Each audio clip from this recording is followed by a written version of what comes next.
4 साल बाद जब रूस के राष्ट्रपति व्लादिमीर पुतिन भारत की धरती पर उतरे गए तो दृश्य सिर्फ एक औपचारिक दौरे का नहीं था साहब, बल्कि एक ऐसे रिश्ते का था जिसने दशकों की राजनीति, कूटनीति और भरोसे को अपनी नींव का हिस्सा बना लिया। जैसे ही उनका विमान पालाम एयरपोर्ट पर उतरा, वो पल अचानक खास बन गया, क्योंकि प्रोटोकॉल तोड़कर खुद प्रधानमंत्री नरेंद्र मोदी उनका स्वागत करने पहुंचे थे। ये वो चीज है जो बहुत कम विदेशी नेताओं के लिए होती है। शायद यही वजह है कि क्रेमलिन ने बाद में ये भी कहा कि उन्हें ये उम्मीद नहीं थी कि प्रधानमंत्री मोदी खुद एयरपोर्ट पर आएंगे। और जैसे ही दोनों नेता गले मिलते हैं, कैमरों के सामने एक संदेश तुरंत दुनिया तक पहुंच गया कि भारत और रूस के संबंध सिर्फ औपचारिकता नहीं, एक बल्कि व्यक्तिगत विश्वास, सहजता और लंबे समय से चलती आ रही दोस्ती पर टिका गठजोड़ है। तो सवाल है कि आखिर पुतिन का ये दौरा भारत के लिए इतना इंपॉर्टेंट क्यों था? भारत रूस के बीच क्या डील हुई और मोदी ने कितने राष्ट्रीय अध्यक्ष के लिए प्रोटोकॉल तोड़ी है? जानेंगे इन सभी सवालों के जवाब आज भी। तो साहब, जब पुतिन और मोदी जी एयरपोर्ट से निकल रहे थे तो एक दिलचस्प चीज ने दुनिया का ध्यान खींचा। राष्ट्रपति पुतिन बख्तरबंद रेंज रोवर के बजाय एक सामान्य से दिखने वाली सफेद टोयोटा फॉर्च्यूनर में बैठकर प्रधानमंत्री के साथ रवाना होते हैं।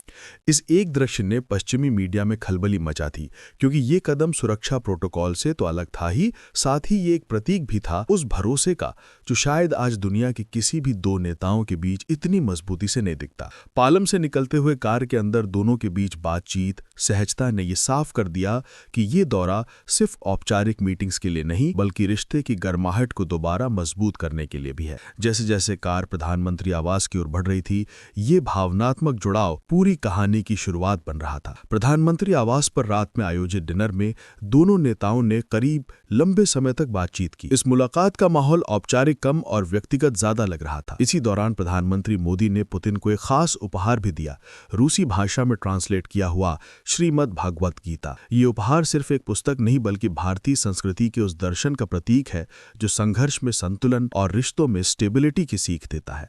पुतिन मुस्कुराते हैं और मोदी ने कहा कि गीता का संदेश दुनिया भर के करोड़ों लोगों को रास्ता दिखाता आया है। इस छोटे से क्षण में भी कूटनीतिक संकेत छुपे थे कि भारत अपनी सांस्कृतिक शक्ति को अपने वैश्विक रिश्तों का हिस्सा बनाना चाहता है। अब इसके बाद साहब, दौरे के दूसरे दिन राष्ट्रपति भवन में पुतिन के लिए जो किया गया वो भारत में किसी राष्ट्रीय अध्यक्ष के लिए रेयर ही होता है, यानी गार्ड ऑफ ऑनर। इसके अलावा उनका पारंपरिक स्वागत और राष्ट्रपिता के सम्मान में कार्यक्रम भी हुआ, और ये सब ये दिखाने के लिए था कि भारत रूस को कितना महत्व देता है। इसके बाद पुतिन राजघाट पहुंचे और महात्मा गांधी को श्रद्धांजलि दी।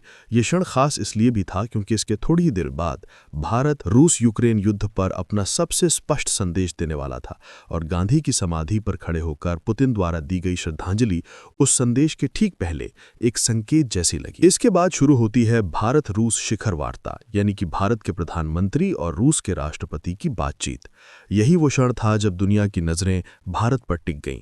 प्रधानमंत्री मोदी ने साफ कहा, भारत निष्पक्ष नहीं है, भारत शांति के पक्ष में है। ये वो बयान था जिसने अंतर्राष्ट्रीय मंच पर भारत को शांति निर्माता की भूमिका में मजबूती से खड़ा कर दिया। मोदी का ये कहना कि युद्ध अब रुकना चाहिए न सिर्फ साहसिक था, बल्कि ये पुतिन के सामने खुलकर बोला गया एक सीधा संदेश भी था। इसके बाद साहब, पुतिन ने भी वैसे ही गर्मजोशी दिखाई जैसे पीएम मोदी ने। इस दौरान जो बात उन्होंने कही वो भारत का विरोध करने वालों के लिए कांटे की तरह चुभने वाली थी। उन्होंने कहा उनका और मोदी का फोन पर लगातार संपर्क रहता है और दोनों देशों की साझेदारी आज भी विश्वसनीय, स्थिर और मजबूत है। लेकिन इसके बाद जो पुतिन ने कहा वो अमेरिकी प्रेसिडेंट ट्रंप के लिए बड़ा झटका था। उन्होंने कहा कि भारत एक तेजी से बढ़ती हुई अर्थव्यवस्था है और इसके साथ ही रूस तेल की सप्लाई बिना किसी रुकावट के करता रहेगा। पुतिन का ये कहना भारत के लिए रणनीतिक रूप से बेहद महत्वपूर्ण था, क्योंकि आज पूरी दुनिया की राजनीति ऊर्जा पर टिकी हुई है। तब रूस जैसी बड़ी शक्ति से मिली स्थिर सप्लाई भारत के लिए साहब सिर्फ एक आर्थिक नहीं, बल्कि कूटनीतिक ताकत भी बन जाती है। इसके बाद दोनों नेता पहुंचते हैं भारत मंडपम में आयोजित भारत रूस बिजनेस फोरम में। यहां प्रधानमंत्री मोदी ने खुलकर कहा कि भारत और रूस के बीच व्यापार, टेक्नोलॉजी और पर्यटन को लेकर कई महत्वपूर्ण फैसले लिए गए हैं। उन्होंने कहा कि सिविल न्यूक्लियर सेक्टर में भी नए दरवाजे खुल रहे हैं। पुतिन ने जवाब में भारत की तारीफ करते हुए कहा कि प्रधानमंत्री मोदी के नेतृत्व में भारत तकनीकी रूप से आत्मनिर्भर बन रहा है और यही भारत की भविष्य की ताकत है। इसी बीच पुतिन ने यह भी बताया कि कुडनकुलम न्यूक्लियर पावर प्लांट, जो भारत का सबसे बड़ा परमाणु संयंत्र है, तेजी से आगे बढ़ रहा है। 6 में से 12 रिएक्टर पहले ही चालू हो चुके हैं और आने वाले वर्षों में ये परियोजना भारत की ऊर्जा ज़रूरतों को नई दिशा देगी। उन्होंने छोटे मॉड्यूलर रिएक्टर और न्यूक्लियर टेक्नोलॉजी के गैर ऊर्जा उपयोगों पर भी भारत के साथ साझेदारी की इच्छा जताई। लेकिन ऊर्जा सहयोग यहीं पर खत्म नहीं होता। पुतिन भारत आने से पहले एक ऐसा बयान दे चुके थे जिसने पूरी दुनिया का ध्यान खींचा। उन्होंने इंडिया टुडे को इंटरव्यू देते हुए कहा, हमारे 90% से ज़्यादा समझौते राष्ट्रीय मुद्रा में होते हैं, यानी रूबल और रुपए के बीच सीधा व्यापार, डॉलर पर निर्भरता कम है और ये वर्ल्ड अर्थव्यवस्था में भारत की बढ़ती भूमिका का साफ संकेत था। लेकिन ऊर्जा और आर्थिक सहयोग की इस बड़ी तस्वीर के बाद शाम की राजनीति कुछ और ही संकेत दे रही थी साहब। एक ऐसी गर्मजोशी जो अक्सर औपचारिक रिश्तों में नहीं दिखाई देती। दूसरी शाम राष्ट्रपति भवन में राष्ट्रपति द्रौपदी मुर्मू द्वारा आयोजित राज्य भोज में दोनों नेता फिर से साथ बैठे। ये भोज केवल कूटनीति का हिस्सा नहीं था, ये उस व्यक्तिगत रसायन का भी प्रमाण था जो दोनों नेताओं के बीच लगातार दिखती रही। कार्यक्रम समाप्त होने के बाद पुतिन सीधे एयरपोर्ट रवाना होते हैं और भारत से विदा लेते ही कहा, भारत और रूस साथ चलेंगे, साथ बढ़ेंगे। ये छोटा सा बयान लेकिन बेहद गहरा संदेश। हालांकि इस दौरे का महत्व इसलिए भी बढ़ जाता है क्योंकि पिछले 11 वर्षों में प्रधानमंत्री मोदी सिर्फ कुछ ही नेताओं को खुद एयरपोर्ट जाकर रिसीव करते हैं, जैसे कि Barack Obama, Shinzo Abe, Donald Trump, Sheikh Hasina सहित कुछ नेता और अब व्लादिमीर पुतिन। ये अपने आप में संकेत है साहब कि भारत रूस को किस लेवल की प्राथमिकता देता है। अब ये सवाल उठता है कि इस दौरे से असली लाभ क्या निकला। सबसे बड़ा ऊर्जा साझेदारी। रूस भारत को कच्चा तेल, गैस और कोयले की स्थिर सप्लाई जारी रखेगा। दूसरा, परमाणु साझेदारी। कुडनकुलम प्रोजेक्ट भारत की आने वाली पीढ़ियों के लिए ऊर्जा सुरक्षा का आधार बनने जा रहा है। इस परियोजना के 6 में से 2 रिएक्टर पहले ही चालू हैं, जबकि बाकी 4 निर्माणाधीन हैं, जिन्हें आने वाले वर्षों में एक-एक करके शुरू किया जाएगा। ये पूरे न्यूक्लियर सेक्टर में भारत की लॉन्ग टर्म एनर्जी सिक्योरिटी का एक केंद्रीय स्तंभ माना जाता है। तीसरा, रक्षा सौदे। पिछले 50 सालों से रूस भारतीय सेना की रीढ़ रहा है और पुतिन ने साफ कहा है कि ये साझेदारी आगे भी जारी रहेगी। चौथा, व्यापार।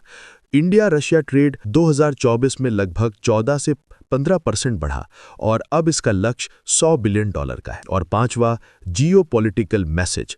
अब देखिए साहब, पुतिन का यहां पर आना सभी देशों को साफ संकेत दिया गया है कि भारत अमेरिका का मोहरा नहीं है। भारत सिर्फ भारत का पक्ष लेता है, उसके अनुसार अपने दोस्त बनाता है और यही भारत की ताकत है।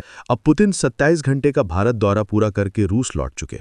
इस दौरान दोनों देशों के बीच तेल की सप्लाई की गारंटी सहित 19 समझौतों पर सहमति बनी। लेकिन जिन चीजों की चर्चा सबसे तेज रही थी उसका ऐलान नहीं हो पाया और वो था दोनों देशों के बीच Su-57 फाइटर जेट और S-400 डिफेंस सिस्टम को लेकर डील। खैर, पुतिन का ये दौरा एक बार फिर से साबित कर दिया है कि आज का भारत दुनिया को ये संदेश दे रहा है कि अब वो सिर्फ एक दर्शक नहीं है बल्कि अंतर्राष्ट्रीय राजनीति का एक असली खिलाड़ी है।